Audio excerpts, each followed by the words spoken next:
Haide, Nineng, Namarilva. En dit is Spangtori. Een keer was er een persoon die vertelde dat hij de Surinaamse taal als grof beschouwde. Hij vond de mensen luidruchtig en de taal was best wel grof. Ik keek hem een beetje vreemd aan en zei van, nou, dat is niet mijn ervaring hoor.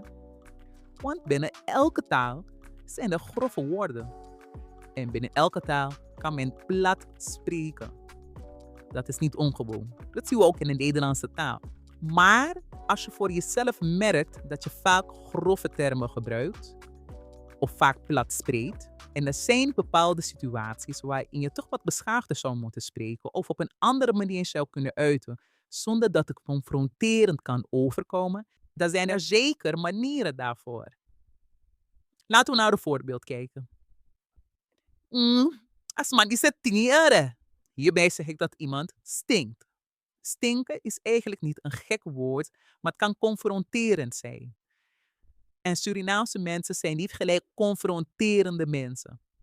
Ze kunnen wel confronterend zijn, maar in eerste instantie zijn ze dat niet. Ze zijn niet gelijk zo direct. En dat zie je vaak in de Nederlandse cultuur juist wel terug.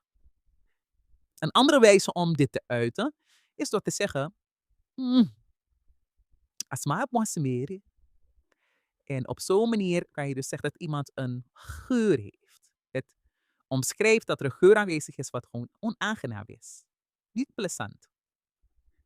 Laten we nog een voorbeeld doen. Asma die zei lei.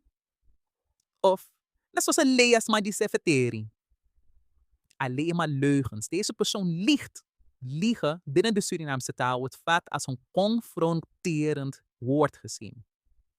Het duidt bijna op het zoeken van ruzie. Hoe zou je dit anders kunnen zeggen? Dat anotru, dat is niet waar. Of, asma ne verteer true zijn. Sla deze video op, zodat je er altijd mee kan oefenen. En bezoek de Spangtori website om meer en beter Sranang te leren. Volgende keer zie ik je graag weer terug bij Spangtori. En tamboom!